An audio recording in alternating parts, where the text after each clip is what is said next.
participación.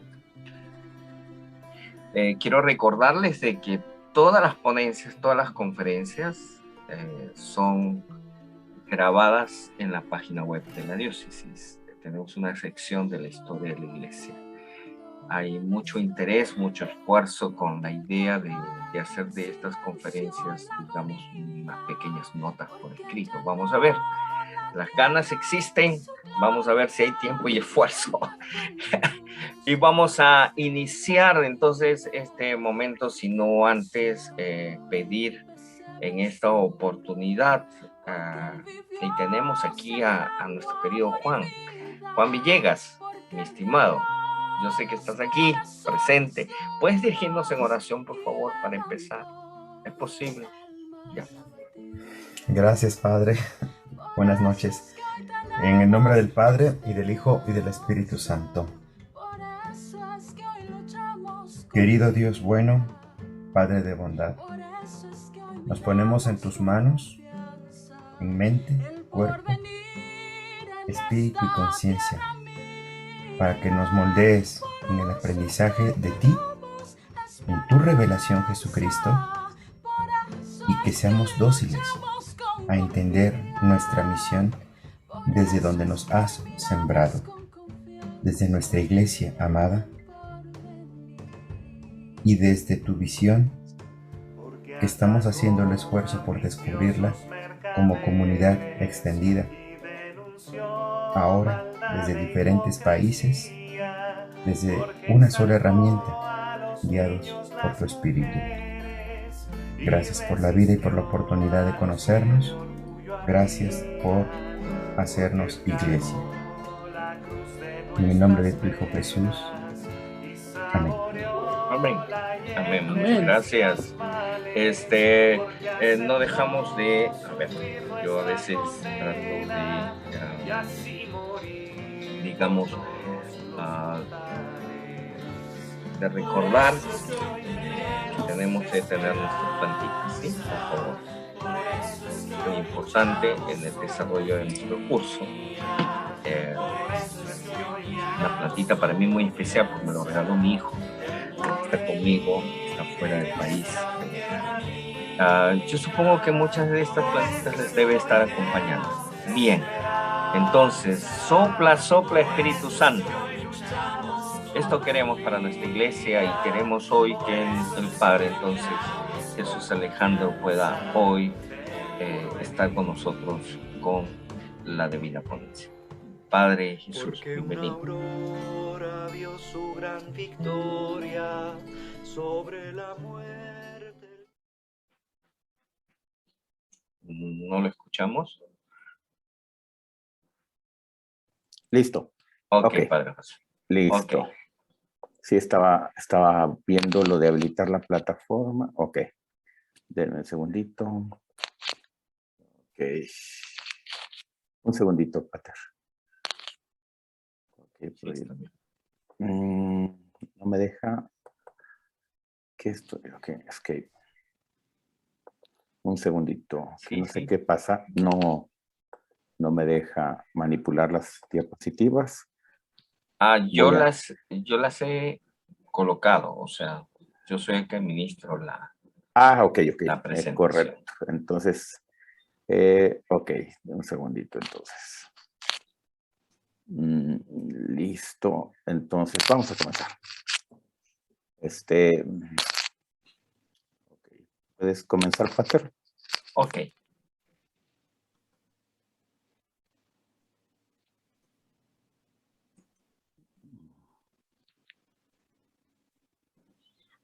Ok, bien. Esta ley de la que les voy a platicar tiene un entorno bastante peculiar.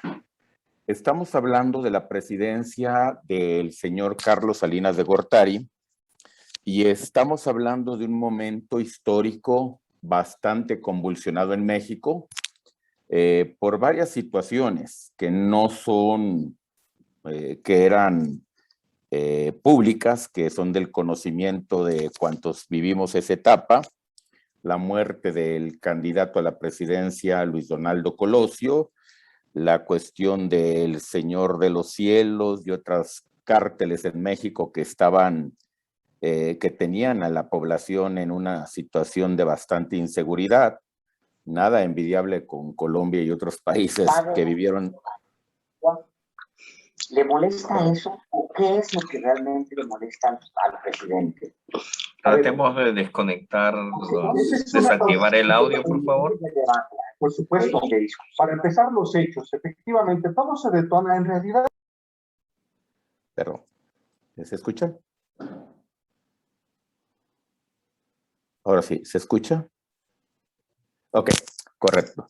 Entonces les digo, estamos en un momento de bastante situación a nivel, complicada a nivel nacional, por toda esta situación que se está dando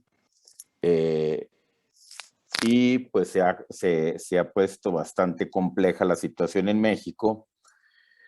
Y el detonante, a mi criterio, es la muerte del cardenal Juan José Posadas, arzobispo de la ciudad de la arquidiócesis de Guadalajara.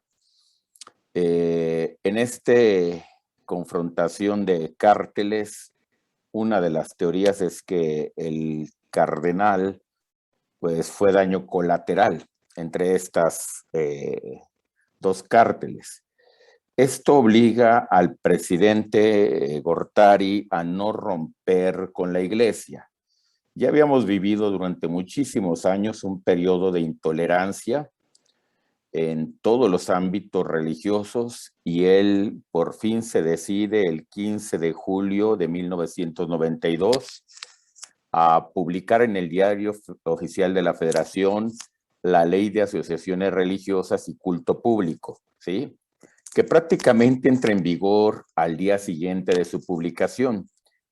Casi siempre hay una vacación de la ley, vacatio legis, pero en este caso llama la atención que el presidente dice esta ley comienza a ser vigente a partir del día siguiente de su publicación. Y es una ley reglamentaria de los artículos constitucionales que se refieren a la libertad religiosa en México, específicamente del artículo 3º, 5º y 24. Y también las relaciones que existen entre el Estado, consignado en el artículo 27 y 130, que ya también, quiero decir, dicho sea de paso, ya habían sido reformados por decreto publicado en el Diario Oficial de la Federación el 28 de enero, unos meses antes de ese mismo año, 1992. Esta ley es tan importante porque va a marcar un hito en la historia de la Iglesia en México. Está formada por 36 artículos ordinarios y 7 transitorios. Hay 5 títulos, aquí los pongo en forma general, de los temas que se tratan en esta ley. Primero empezamos con las disposiciones generales, luego en el artículo 6 al 20 hablamos específicamente de las asociaciones religiosas que le conceden personalidad jurídica a todas las iglesias en México. Recordemos que después de las leyes de reforma, la iglesia pierde su personalidad jurídica. No representaba en lo legal nada lo que la iglesia propusiera o realizara. Por otro lado, del artículo 21 al 24, se habla de los actos religiosos de culto público. Ahorita voy a explicar algunas de estas situaciones que son bastante interesantes, y del 25 al 28, de lo que serían las autoridades que tienen pues la responsabilidad de mediar entre la iglesia y el Estado. Y finalmente los últimos artículos hablan de las infracciones y sanciones y el recurso de revisión, que es con el que podemos apelar a alguna decisión de la autoridad. ¿Cuál era el objeto de esta ley? Pues el culto público y las asociaciones religiosas, pero también se refiere en el primer título de esta ley al tema de la libertad religiosa. Dicho sea de paso, esta ley protege también a quien no profesa ninguna creencia en México, ¿sí? También tenemos derecho en México a no creer en nada y por lo tanto esta ley lo contempla.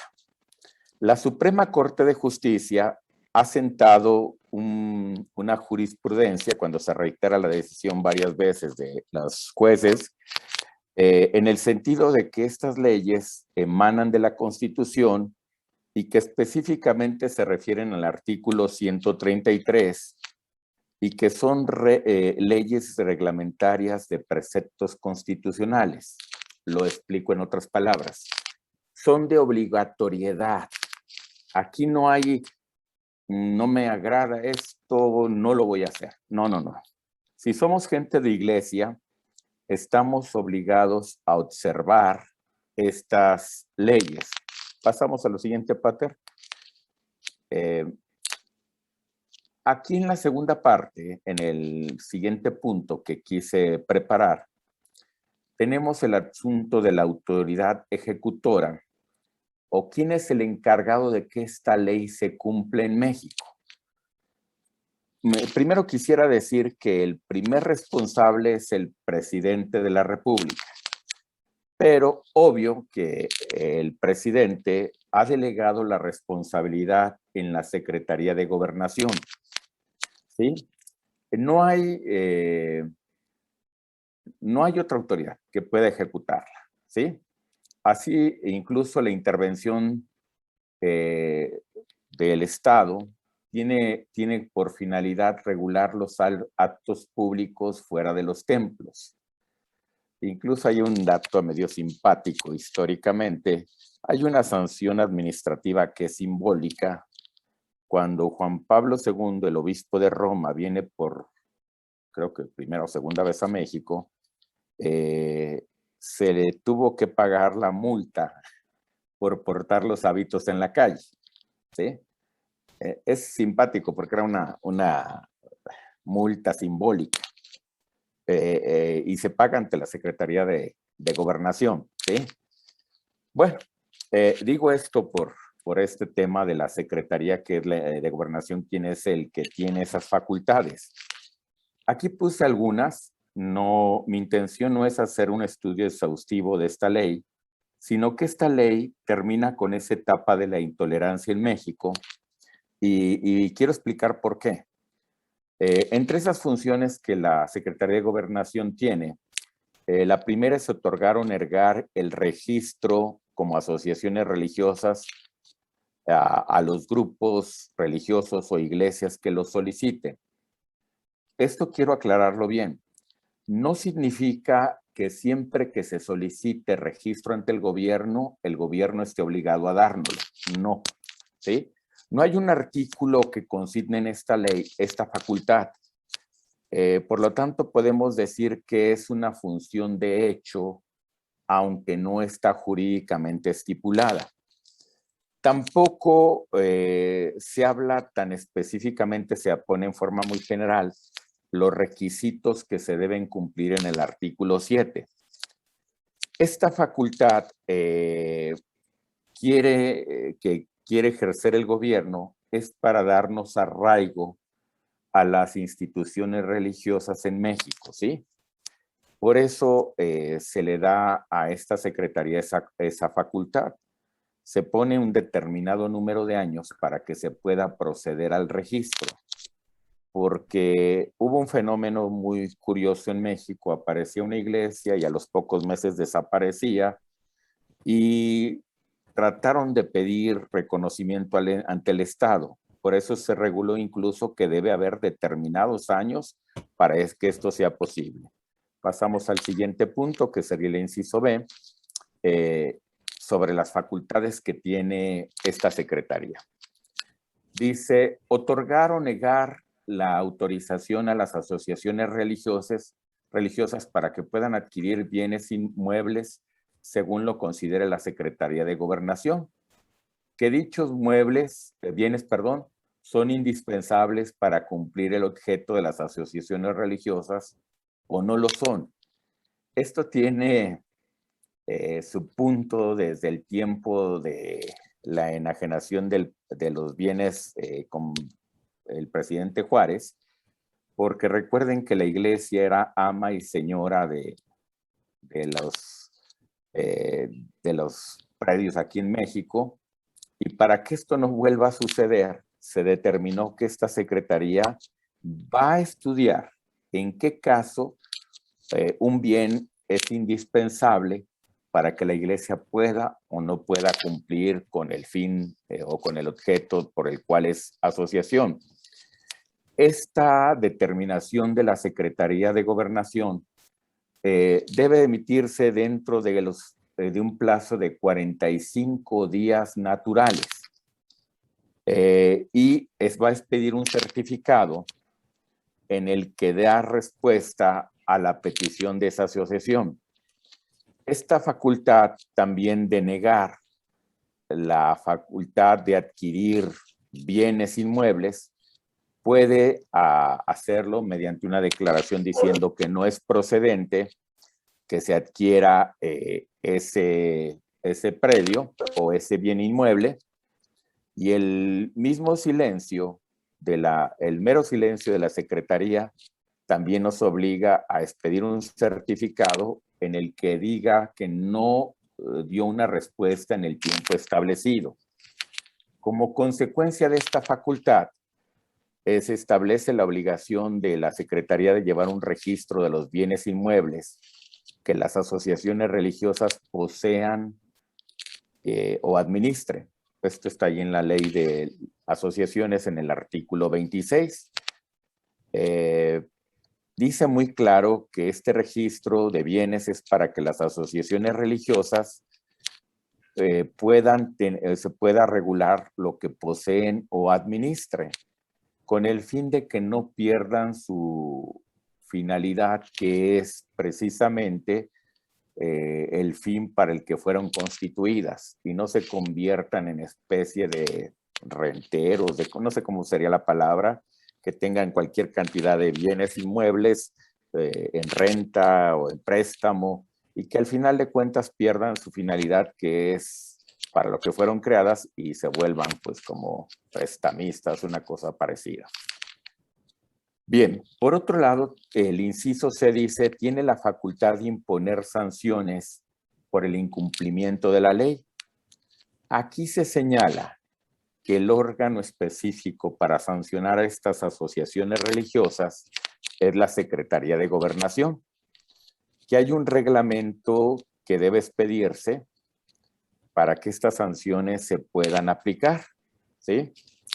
En especial a sus ministros de culto, a los miembros de esas asociaciones y a los grupos religiosos también no registrados.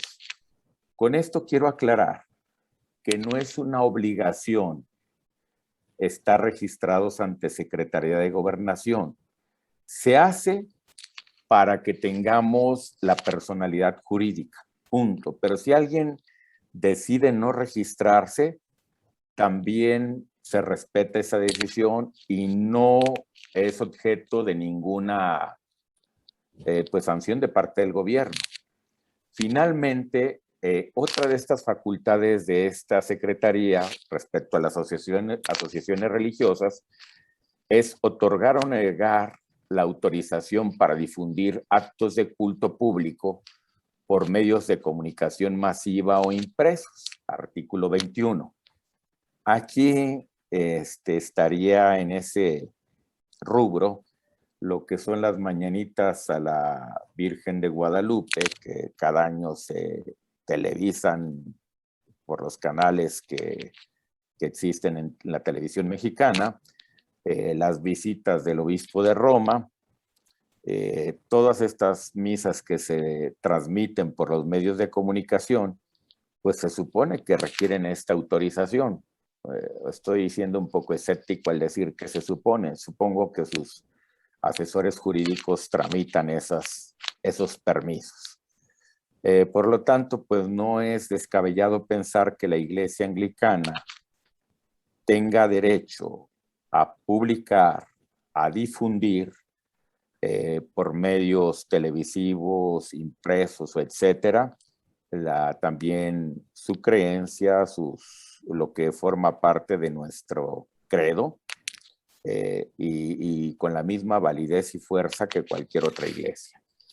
Bien, en el ejercicio de todas estas facultades, la Secretaría, como cualquier otro órgano de gobierno, debe sujetarse a la ley de la materia, pero sobre todo a la Constitución, ¿sí? No es que sea una especie de gobierno autónomo la Secretaría y pueda tomar decisiones a diestra y siniestra, no. Y siempre también está sujeta a las decisiones de la Suprema Corte de Justicia, que también podría ser revisión de los fallos o decisiones de esta Secretaría. Estoy poniendo todas estas bases para que veamos el alcance de lo que esta ley implicó para la Iglesia en México. Pasamos al siguiente punto, que sería el derecho de libertad religiosa. Me llamó mucho la atención este punto porque, no obstante que la ley dice que su materia es las agrupaciones, las iglesias, los grupos, el culto público, y que contiene algunas disposiciones de eso, también se refiere al contenido de libertad religiosa, que reconoce el artículo 24 constitucional. De acuerdo a ese precepto constitucional, cada persona tiene libertad para creer lo que más le agrade. Aquí me surge una pregunta. Entonces, ¿por qué algunas iglesias en México se sienten con la capacidad de decir esto es válido o esto no es válido, o tú no eres del club de Toby y te vamos a excomulgar? O sea, son una serie de cuestiones que saltarían allí, porque de acuerdo a la Constitución, cada persona tiene el derecho a creer, a profesar lo que más le agrade. Así lo dice la Constitución, lo que le agrade. Y la libertad para practicar ceremonias, devociones o actos de culto, siempre que no constituyan un delito o falta penadas por la ley. Es decir, que en el culto de los hermanitos del 8º día del Cosmos Tambaleante, voy a inventarme ese nombre para no herir a nadie, pues se propone que se haga un ayuno de 40 días y 40 noches, y entonces esto pone en riesgo la salud de sus creyentes. Esto se constituye un delito y por lo tanto la Secretaría tiene todo el derecho a sancionarlo. Estas son las cosas, o que en el culto se ofrecieran sacrificios humanos, en el cual fuera la muerte de un bebé sobre el altar o cosas así, pues eso en inmediato la Secretaría y la Autoridad de México tienen que intervenir. Respecto a la libertad de profesar creencias, la ley aclara que incluye el derecho de no profesar una creencia, de abstenerse de practicar actos de culto o de pertenencia a una asociación religiosa.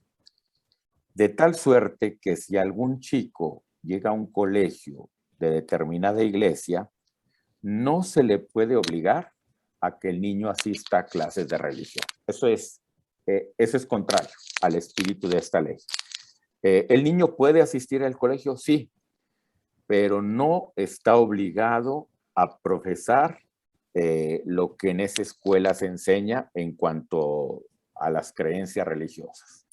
Entonces, aquí está bastante marcado en el inciso A, que comprende el derecho a no ser discriminado, a que no se coaccione, a que no se le hostigue a nadie a causa de su fe, ni obligado a declarar acerca de ellas. Ojo, aquí tendríamos que pedir como iglesia anglicana el respeto a nuestros clérigos y a los miembros de nuestras comunidades. Si algún clérigo procedente de la iglesia romana o de cualquier otra iglesia decide que deja esa creencia porque simplemente ha decidido cambiar de su fe, es el hecho de ser señalado públicamente, ¿sí? Hostigado discriminado. Incluso un clérigo que fue romano no puede dar clases en colegios católicos. Ojo, aquí en México no se le permite.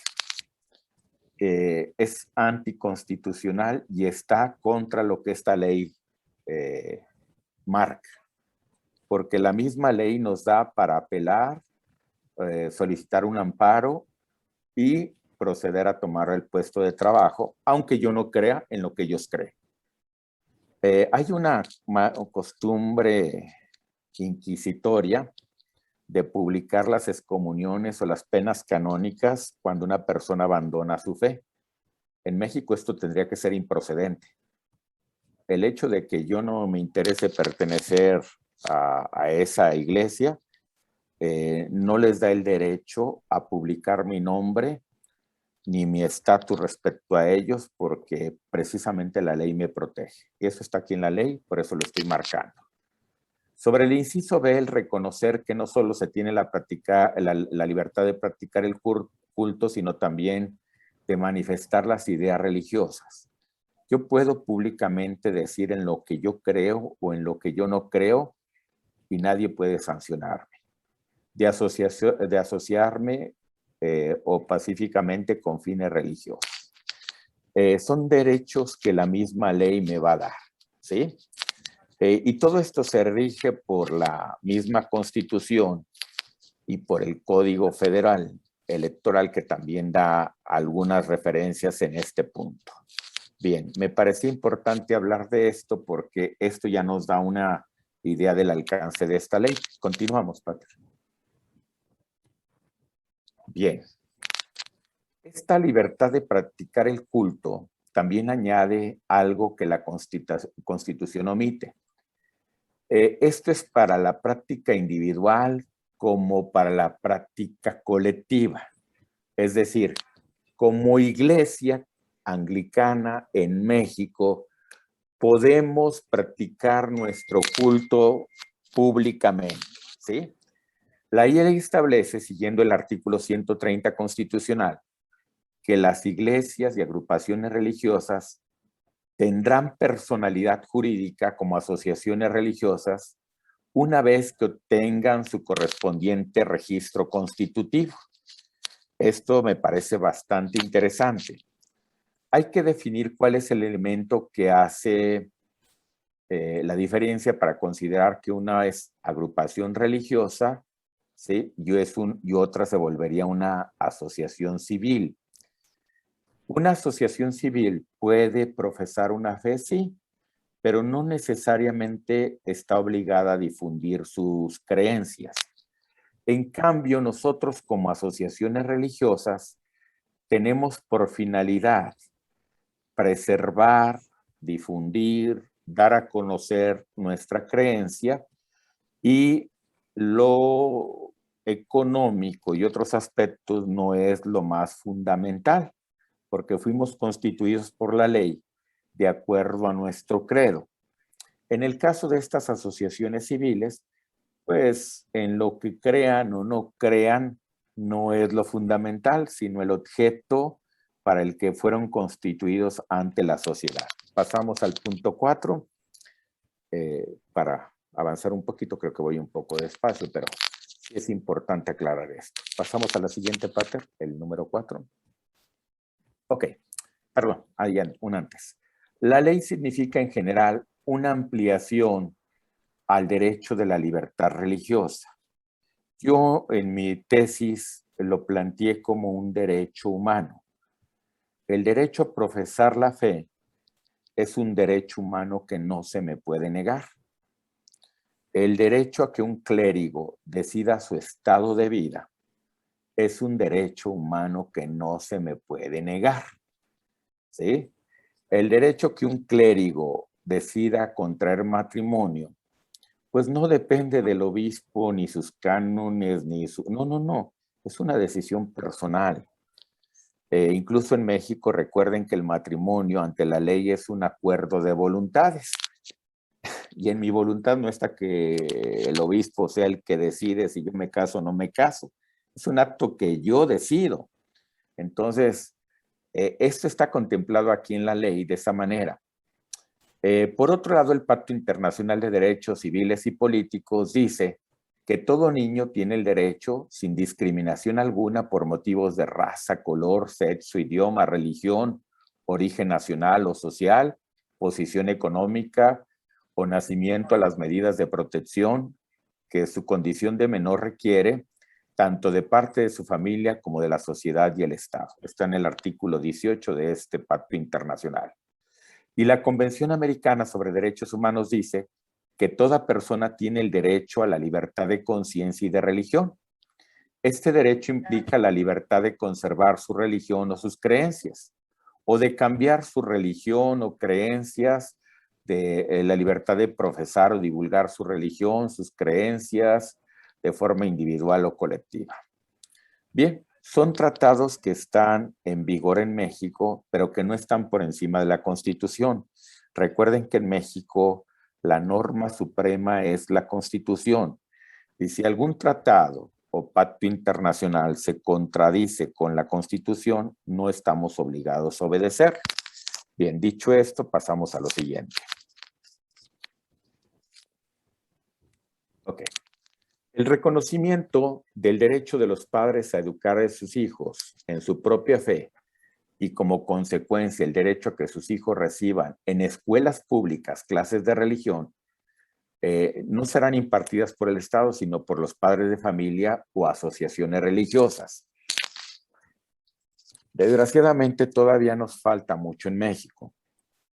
Pareciera que el derecho a la educación religiosa en las escuelas es un derecho que tiene que ver con el recurso económico, porque solamente las escuelas particulares en México tienen el derecho a educar en la fe a los niños. Este derecho abarca incluso lo público, déjenme decirles. En las escuelas públicas, como padres de familia, se podría exigir que los niños reciban clases de religión, a lo mejor no impartidas por los maestros ni por los directores del cuerpo directivo de la escuela, pero sí da lugar a que si alguien apela y promueve un amparo, se puedan ofrecer clases de religión en ese establecimiento de acuerdo a las iglesias que estén representadas allí. Esto es una innovación bastante interesante, ¿sí? Porque se puede llevar el tema religioso a las escuelas públicas. El artículo 1 de esta ley dice que las convicciones religiosas no eximen en ningún caso del cumplimiento de las leyes del país, como sucede con algunas iglesias que incluso se niegan a hacer los honores a la bandera y otras cosas más. Respetable, esa es su creencia, pero no están exentos de esta obligación religiosa. Nadie podrá alegar por motivos religiosos el evadir sus responsabilidades y obligaciones prescritas en las leyes. Han surgido últimamente algunos casos en el que algunos clérigos han sido llevados ante la autoridad civil y el argumento es que yo no sabía que esto era un delito. Pues sí, el desconocimiento, la ignorancia no te eximen del cumplimiento y de la sanción que la ley te impone. Entonces, esto deja en claro que esa burbuja en la que la iglesia estuvo envuelta durante muchos años no debe existir. Fue creada para que nunca más en México existan esas clases de fuero de los que gozaba la iglesia, donde éramos intocables, donde el apelar a que nuestra iglesia tenía su sede en tal lugar, no nos podían tocar, ¿no? Por el simple hecho de ser mexicanos o aún siendo nacionalizados, estamos obligados a cumplir, ¿sí? Cualquiera de estas prescripciones que la ley nos marca. Adelante, Patrick. Bien. Acá se vuelve. Aquí creo que hay un... Bueno, no hay problema. Ok, los actos de culto. Quiero decir nada más una palabrita sobre esto. La disciplina de un culto, las reglas de su validez, requisitos, ceremonias, todas las circunstancias que esto rodean, es materia que las comunidades de los cristianos que la practican. En ese sentido, el Estado no tiene ninguna competencia. El Estado jamás nos va a poder decir por qué bautizamos, por qué damos la comunión, por qué se visita a los enfermos, por qué se hace tal culto de esta manera. Eso no lo puede regular el Estado, ¿sí? ¿Por qué se le ordena a una persona o a tal? No hay. Allí el Estado no tiene voz ni voto, ¿sí?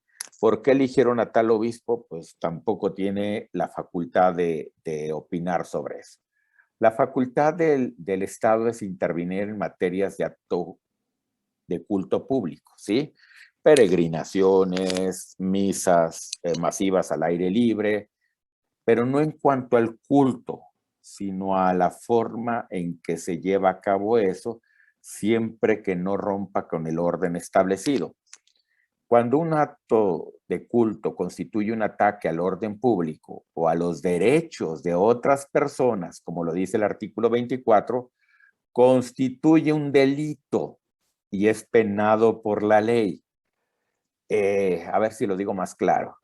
El subirme al tapanco y condenar a otras iglesias porque no creen lo que yo creo, porque no predican lo que yo predico, porque no hablan lo que yo hablo, es un delito. ¿Sí? Ojo, y lo quiero decir en voz alta y repetirlo 50,000 veces, porque esto se hace con mucha frecuencia en México y no saben que estamos constituyendo actos penados por la ley. ¿Sí?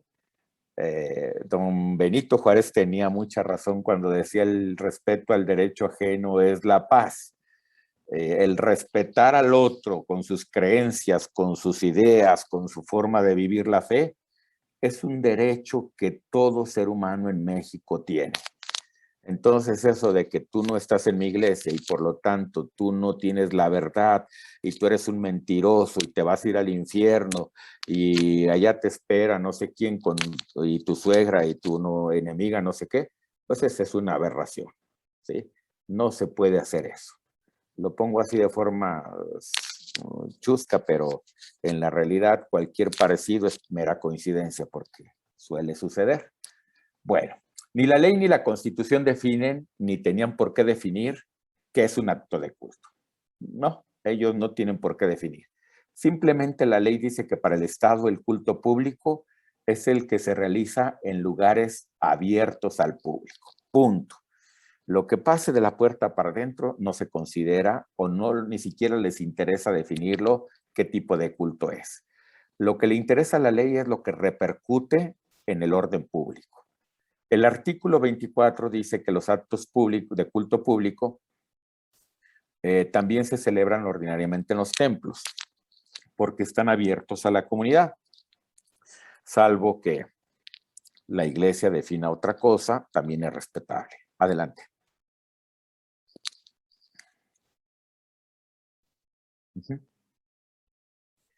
Bien, estoy llegando casi al final, al tema de las asociaciones religiosas. El artículo 130 Constitución establece, para que puedan operar las iglesias o agrupaciones religiosas, deben tener personalidad jurídica y deben constituirse en asociaciones religiosas, aunque no existe la obligación de constituirse como tales. LAR, que aparece allí, que es Ley de Asociaciones Religiosas y Culto Público, dice en el artículo 10 que se reconoce la existencia de las iglesias y agrupaciones religiosas no registradas. El hecho de estar registrado o no nos quita derechos y no hay ninguna sanción por el hecho de no registrarse, ya lo dije al principio. ¿Cuál es la naturaleza de estas asociaciones religiosas? Quiero que se entienda bien. Las asociaciones religiosas son sociedades que tienen por objeto la observancia, la práctica, la propagación, la instrucción de una doctrina religiosa o de un cuerpo de creencias religiosas, ¿sí? Fíjense cómo esto ya nos va poniendo distancia entre lo que es una asociación religiosa y una civil. Y también dice que su finalidad religiosa, como lo esencial, hace que la ley prohíba que estas asociaciones se dediquen a las consecuciones de fines de lucro o preponderantemente económicos.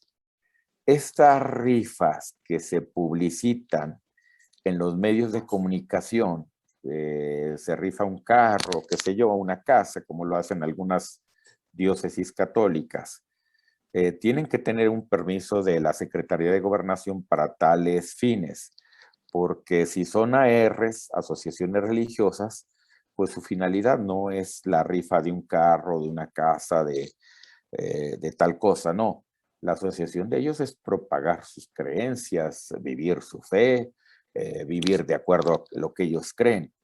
Entonces esto sí requeriría una regulación porque si no se van a constituir en especie de grupos de lucro o grupos de fines económicos. La ley prohíbe que las asociaciones religiosas, lo que la ley prohíbe es que las asociaciones religiosas no realicen actos concretos que puedan generarles ganancias como si se trataran de negocios, sino la realización permanente de actividades mercantiles es lo que le sanciona, ¿sí? Que estuviera ya de forma continua ciertos actos de mercantilismo que pudieran dar a entender que no es una asociación religiosa. Allí entrarían varias cosas que mejor me quiero reservar, pero que en la vida real sí sucede. Estamos en la construcción del templo de no sé dónde, y entonces pues va la rifa, va la venta de no sé qué, el gorro del señor obispo, para conseguir, y se vuelve esto pues un negocio mercantilista. Eso es lo que no quiere la ley, ¿sí? Pero bueno, eso es lo que la ley quiere, pero no lo que los mexicanos hacemos. Adelante. Adelante. El artículo 29 dice que la ley considera una infracción a la ley y que merece una sanción que las asociaciones religiosas se desvíen de sus fines, se pierdan o menoscaben gravemente su naturaleza religiosa. Es decir, que estas diócesis que son ARs o ARs derivadas, que se dediquen al comercio, a la venta, a tantas cosas más que se nos pueden ocurrir. Y aquí es una pregunta. Estas comunidades religiosas femeninas que en su apostolado tienen, por ejemplo, la venta de libros, artículos religiosos, dulces, etcétera, etcétera, y que tienen un registro ante la gobernación, pues creo que habría que revisar su situación, ¿sí? Porque no fueron creadas ARs para esa finalidad. Entonces, hay varias cosas que todavía necesitan revisarse y el espíritu de esta ley era precisamente ponernos a todos en la misma condición. Pues ese es el fin. Que sean públicas no requiere decir que sean estables o que sean parte de una administración pública. Significa que están orientadas al servicio de una finalidad que es de interés general para el pueblo. Adelante, Pater, por favor. Bien. Las asociaciones religiosas se constituyen en cuanto obtienen su registro ante la gobernación y la secretaría puede dar, un segundito, Pater.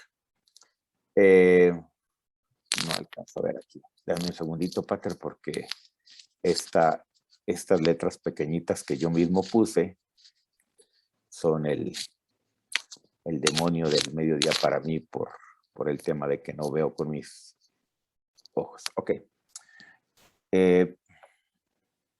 Bien. Aquí cité literalmente la ley para que conozcan cuáles son los requisitos que nos pide el gobierno para registrarnos. Que se tenga como finalidad principal la observancia, práctica, propagación o instrucción de una doctrina religiosa. Esto es lo primero que se nos pide, ¿sí? que quede bien clarito en qué creemos, en qué no creemos, cuál es el culto, la disciplina que se sigue en esa iglesia. Que se demuestre haber realizado actividades en la República Mexicana por el periodo de 5 años, que cuenta un notorio arraigo entre la población y que tienen su domicilio en la República Mexicana. Que aporte bienes suficientes para cumplir con su objeto, ¿sí? Se entiende que se trata de aportar bienes que le permitan desarrollarse sus actividades tendientes a su finalidad, y que no se aporten todos los bienes que serían, y que no se le aporten todos los bienes que serían necesarios para cumplir su objeto. Lo explico en otra forma más sencilla. Es decir, que la iglesia tenga lo necesario para cumplir con su finalidad sin que tenga que acumular bienes innecesarios. Adelante, por favor, Pater. Personalidad de estas asociaciones. La Constitución establece en el artículo 130 que las iglesias y los grupos religiosos pueden tener personalidad en cuanto se registren. Pero aquí hay una cosa que quiero llamar la atención en el funcionamiento de estas asociaciones religiosas. La vida de estas asociaciones estará regida por 4 principios. ¿Cuáles? Primero, deben actuar con apego a la Constitución y su legalidad vigente y respetar las instituciones del país. El que yo diga que no soy de este mundo, pues no me exenta de no cumplir con las obligaciones que tengo donde mis pies pisan en este mundo, ¿sí? Sí, no soy de este mundo, sí, pero resulta que los pies los tienes en la República Mexicana. Aunque tengas cara de marciano, sí eres de este mundo porque estás pisando tierra mexicana. Segundo, que las autoridades civiles no intervendrán en la vida interna de las asociaciones religiosas. Estos son los principios que se establecen para que funcionen estas asociaciones religiosas. Aquí no hay el veto presidencial. En Ecuador, por ejemplo, el presidente sí da el veto para la elección de obispos. Creo que en Perú también, si no me equivoco.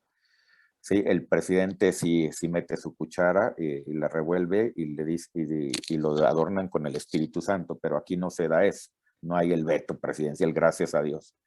Porque si no ya tendrían cara de no sé qué partido mis obispos. Bueno. Tercero, como consecuencia de ambos principios se deriva que las asociaciones religiosas se rigen en lo interno por sus propios estatutos, pero no están por encima de la ley. Y cuarto, principio de igualdad. Es que todas estas asociaciones son iguales ante la ley en derechos y obligaciones. Adelante, Pater.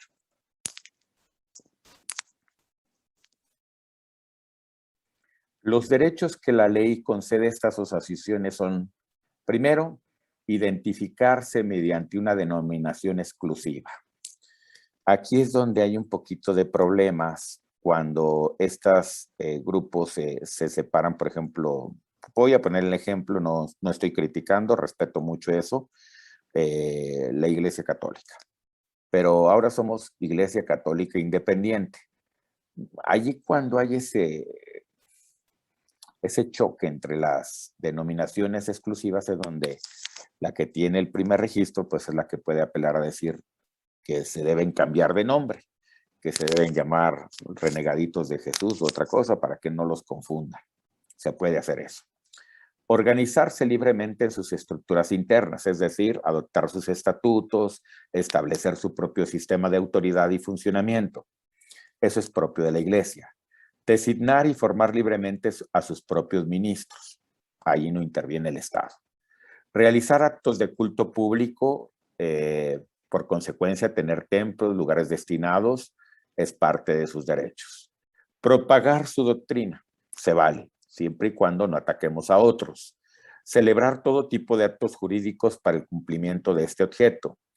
Participar como personas físicas o morales, como grupo, en la constitución, funcionamiento y administración de instituciones de asistencia privada, como es un asilo, una escuela o instituciones de salud, una clínica, sujetándonos a la legalidad respectiva.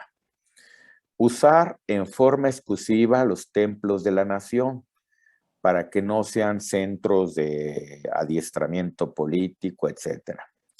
Los miembros de estas asociaciones son de 3 tipos. Los asociados, que son personas que tienen su registro en esa asociación, ¿sí? Son únicamente asociados los mayores de edad, ¿sí? Ante la ley y que cumplen con los estatutos de dicha asociación. Por lo tanto, un menor no puede ser asociado de una AR. Los representantes de las asociaciones religiosas son aquellos que cumplen los requisitos de ser mexicanos, mayores de edad y acreditados ante las autoridades como corresponde en el artículo 11. Aquí la pregunta sería la calidad en la que quedarían los extranjeros que llegan a ser ministros de culto, porque tendría que definirse si se les concede la doble nacionalidad o en qué caso se podría definir su estatus en México. Adelante. Estoy terminando. Sanciones. Esta es la parte que menos me gusta porque es un poquito polémica. Se puede sancionar cuando se asocian con fines políticos, realizar proselitismo en favor de un partido político de algún candidato. Como esto es popular aquí en México, déjenme decirles. En tiempo de elección, un señor párroco de X iglesia, de X lugar, muy respetuoso de esta ley, decía, bueno, yo no les invito a votar por nadie, pero miren el color del cielo y esa es la señal para que voten. O sea, ya de forma muy velada les decía por quién votar. Bueno, de todo hay en la viña del Señor. Agraviar los símbolos patrios, ¿sí? Quemar banderas o hacer irreverencia, etcétera, es algo que puede ser sancionado. Adquirir las asociaciones religiosas bienes de mayor cuantía que lo indispensable para su objeto, ¿sí? Ahí es otra buena pregunta. Promover la realización de conductas contrarias a la salud o a la integridad física de los individuos. Lo que les decía, poner en riesgo la salud de los miembros de una iglesia puede ser una sanción. Ejercer violencia física o presión moral mediante agresiones, amenazas para el logro de sus objetivos. De hecho, aquí hay varios señalamientos de la Comisión de Derechos Humanos porque algunos ministros han sido ultrajados, algunos clérigos incluso, cuando no son de la iglesia mayoritaria, pues se les llega a agraviar. Ese puede ser un motivo para que se les sancione a ellos. Ostentarse como asociación religiosa cuando no se tiene un registro. Pues no puedes llamarte asociación religiosa, son una comunidad X. Destinar los bienes adquiridos, caray, esto me gusta, a un fin distinto del previsto en la declaratoria de procedencia correspondiente. Se dio una donación a la diócesis y resulta que apareció con la sobrina del señor obispo. Caray. Bueno, pero esto no pasa acá. Hablo de otro país. Bueno, eso pudiera ser. Desviar los fines de las asociaciones religiosas de modo que éstas pierdan o menoscaben su naturaleza religiosa. ¿Sí? Parece todo menos iglesia. Y convertir un acto religioso en una reunión de carácter político. Ahí es donde está mucho que puede cuestionarse esto. Bien, en grandes rasgos, esto sería lo que la ley prevé. No es un estudio exhaustivo, les cuento que esto sería un taller para varias sesiones donde se tendría que estudiar e interpretar, aplicar esta ley. Ese sería un taller de unas 10 horas de estudio, lo cual no es mi intención. Simplemente le presento esta ley porque esta es la respuesta histórica que Salinas de Gortari y su presidencia realizaron ante el tema de la intolerancia en México. Les vuelvo a repetir, en un momento histórico bastante difícil para México, porque estamos hablando del señor Guzmán, Chapo Guzmán, de los hermanos Arellano, de varios cárteles aquí en México. Entonces, pase, Pater, a la última, por favor, ¿sí? Estamos en un momento histórico pues bastante difícil en México y pues prácticamente, ¿esta es la última que le aparece, Pater? Ok, entonces aquí puse, por ejemplo, Colombia, Ecuador y Perú, que son 3 países que yo quiero mucho, los cuales Dios me dio la oportunidad de conocer los 3 y vivir en ellos. Entonces, puse este tema de la libertad religiosa, las 3 constituciones lo contemplan. Lo tienen bastante bien regulado, lo tienen bien marcado, bien definido. Por ejemplo, Colombia establece en el artículo 9 de su constitución la libertad de cultos, el derecho que toda persona tiene para profesar su religión. Es decir, que no somos el único país, casi todos los países de América Latina han contemplado este tema de forma amplia. La nueva constitución de Ecuador, bueno, nueva después de 50,000 remiendos, y consta que quiero mucho a mi Ecuador, le han hecho muchos remiendos, otorga a los ciudadanos y extranjeros el derecho de practicar pública y libremente la religión que prefieran. La Constitución prohíbe la discriminación por motivos religiosos. Y en Perú, la Constitución también les da la facultad de profesar la creencia religiosa que libremente elijan y a cambiar o abandonar la que tenga en cualquier momento conforme el procedimiento propio de cada iglesia, confesión o comunidad religiosa. En todo caso, se respeta la libertad religiosa individual. Este tema, por eso les digo, es por demás, es amplio, no es nuevo, no es totalmente novedoso, pero fue la respuesta concreta que el gobierno dio a la iglesia en México. A partir de allí, nosotros como iglesia podemos sentir las garantías, la protección que la ley nos concede. Y tenemos el derecho a hablar pública y libremente, sigue apegándonos a la ley, como comunidad. Y nadie tiene el derecho a descalificarnos, a discriminarnos o a señalarnos por nuestras creencias religiosas. Aún más, como nuestra iglesia permite la ordenación de mujeres, gracias a Dios tenemos la primera obispo en México, lo cual me alegra muchísimo, va a ser también motivo de muchos señalamientos, eso estoy seguro, por parte de la Iglesia Católica, y es donde tenemos que hacer valer como una R en cuanto que merecemos el respeto y un lugar dentro del país, porque somos mexicanos, porque somos parte de este país, porque la iglesia anglicana hoy en día es una realidad en México, y pues esto es hasta donde ha llevado todos estos momentos históricos. Padre Manuel Sonora nos hizo un recorrido histórico hermoso, y esta sería la cereza del pastel que cierra toda esta etapa.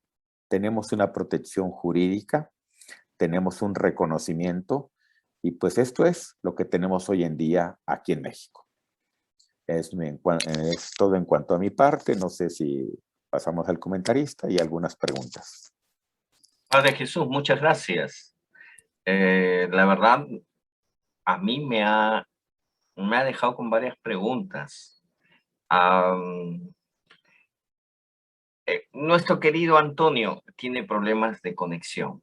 Vive en una zona un poco complicada. Me ha enviado algunos audios.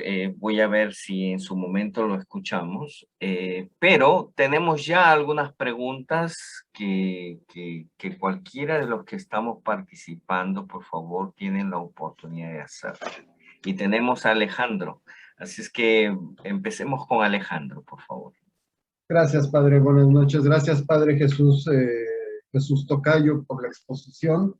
Gracias. Y estaba revisando y recordando un poco la Ley Federal de Radio y Televisión, de lo que mencionabas, Padre, del culto público que se pudiera transmitir. No recuerdo exactamente en qué artículo está, pero no, es más, no estoy seguro de si las transmisiones que se hacían por Canal 9 en la Ciudad de México, cuando era un canal local, es decir, no había cobertura nacional, solamente se transmitía en el Distrito Federal, se transmitía la Eucaristía desde la Basílica. Y no sé si sea parte de de los 30 minutos que tiene derecho a todo el canal a ofrecer al gobierno. Y dice el artículo: vigilar que las transmisiones de radio y televisión se mantengan dentro de los límites del respeto a la vida privada, a la dignidad personal y a la moral, y no ataquen los derechos de terceros, ni provoquen la comisión de algún delito o perturben el orden y la paz pública. Pues creo que esto encaja perfectamente con lo que mencionaste en tu exposición. Y quiero pensar que si esto no estaba regulado por la ley, esas transmisiones, quiero pensar entonces que era lo que se conoce en los medios periodísticos como una inserción pagada. Es decir, yo, Basílica, le doy a Televisa una cierta cantidad de dinero para que transmita mi servicio dominical desde la Basílica. Ese es mi comentario. Así es, y gracias Tocayo. Pero estábamos rayando en un aspecto que podría considerarse ilegal, ¿sí? Que de alguna forma hay ese compadrazgo, esa relación, esa disimulación, pero al final de cuentas, al margen de la ley, ¿sí? Porque es cierto que la ley que me citas, sí, es válida para todo el ámbito civil, etcétera, pero específicamente esta ley de asociación religiosa no le puso un broche. Curiosamente, no pone un tiempo. Simplemente dice, sáquese el permiso ante la Secretaría de Gobernación, ¿sí? Es la forma de firmar la pipa de la paz y decir, aquí no pasa nada, déjanos en paz y te dejamos en paz, ¿sí? Pero es donde tendríamos que aprovechar como iglesia también nosotros. Tenemos el mismo derecho y lo tenemos que hacer valer en cuanto que tenemos todo el derecho a hacer presencia en los medios de comunicación. Excelente punto, le agradezco. Bien, a ver, voy a intentar tratar de escuchar el comentario del padre Antonio Sánchez. A ver, por favor me indican si lo pueden escuchar. A ver, un ratito, por favor.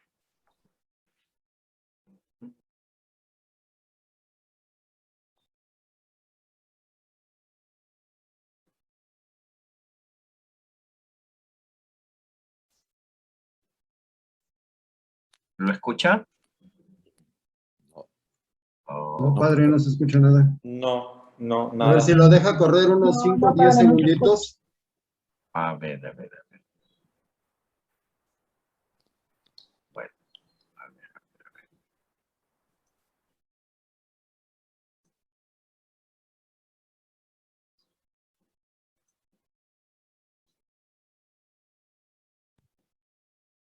¿Lo escuchan? Nada. no. Ok, no, penosamente no podemos escucharlo. Yo tengo algunas preguntas, mi querido hermano, sobre, a mí me sorprende de manera muy interesante el contexto de las leyes en México. Por ejemplo, yo hago una pregunta, porque ¿qué pasa con un clérigo que decide divorciarse? O una diácona que por X razones toma la decisión del aborto. O qué sucede cuando una organización religiosa se encuentra con una persona trans y que ahora tiene otro nombre y quiere que yo lo bautice con el nombre de su identidad. ¿Qué sucede con los matrimonios igualitarios? Se acerca la pareja y dice, nos hemos casado civilmente en México y quiero casarme en la iglesia. Lo que estoy queriendo decir es que en otros ámbitos, en América Latina, la iglesia decide absolutamente todo, ¿no? O sea, toma decisiones y, disculpen, pero les llega un bledo lo que la ley social del Estado frente a derechos y derechos individuales llega, ¿no? Y hasta es razón de sínodos para decidir si esto es o no, digamos, un derecho en el ámbito de la jurisprudencia de esa diócesis, y me refiero a anglicana, ¿no? En México, ¿cómo es? La ley impera, parece. A ver, por favor, No, Padre Jesús. Ok, gracias, padre.